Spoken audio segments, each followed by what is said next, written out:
First at 5, after more than a week of protests, fines, ethics complaints, even threats of arrests, the tumultuous Oregon Senate standoff appears to be over.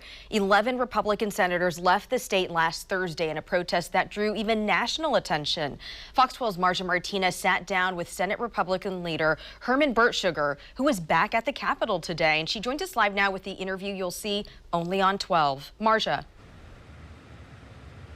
Well, Liz, the boycott may seem to be over, but the damage it's done to relationships inside this Capitol building, he says, is going to take a long time to repair. And that's something that we spoke with Senate President Peter Courtney about as well. He said it's a statement they can all agree on.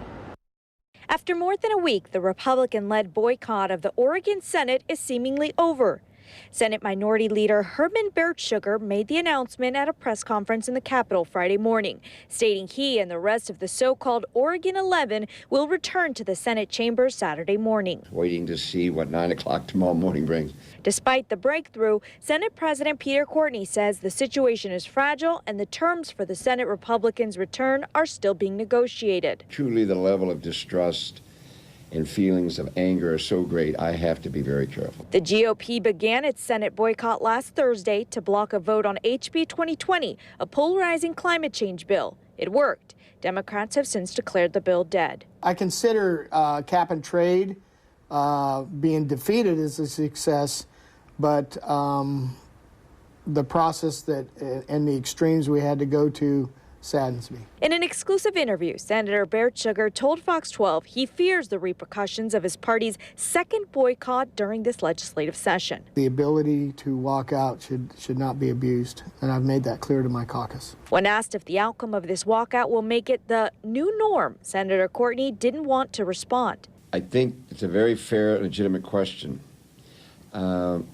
I'm not going to get to what I think are the long-range ramifications of what's happening. Both men say their focus now is on reconvening the Senate to vote on more than 120 backlog budget and policy bills before Sunday night's deadline.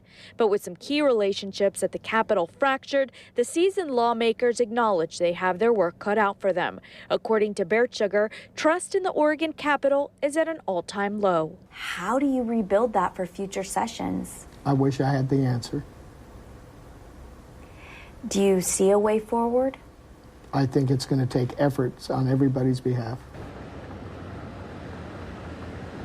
With less than 60 hours left in the 2019 legislative session, I'm told that some rules will be suspended in order to get those bills that are remaining voted on. Meanwhile, that means that some of those bills will actually automatically go to a third reading to a vote and kind of expedite the process, skipping through what they would normally do, reading them first one time and then a second time the following day, which, as Bertschuger told me, that was part of the deal he made in order to bring the Senate Republicans back here to Salem. Reporting live from the Capitol, Marcia Martinez, Fox 12 Oregon. Thanks, Marcia. Well, the big question now, though, what comes next for the legislature? It's still unclear, but here are three possibilities. Lawmakers could plow through that backlog of bills before the session ends Sunday night. A top priority is passing budget bills for state agencies, but there are dozens of policy bills awaiting votes.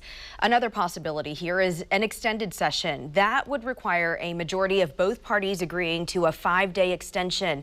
None of the bills currently on the agenda would die. Then this third possibility, Governor Kate Brown could call for a special session. In that case, all bills that don't get voted on by Sunday would die and would need to be introduced under a new number. A special session would start on Tuesday, July 2nd. And again, in that case, the governor has previously indicated she is willing to call for one. Stay with Fox 12 as we see how this weekend plays out.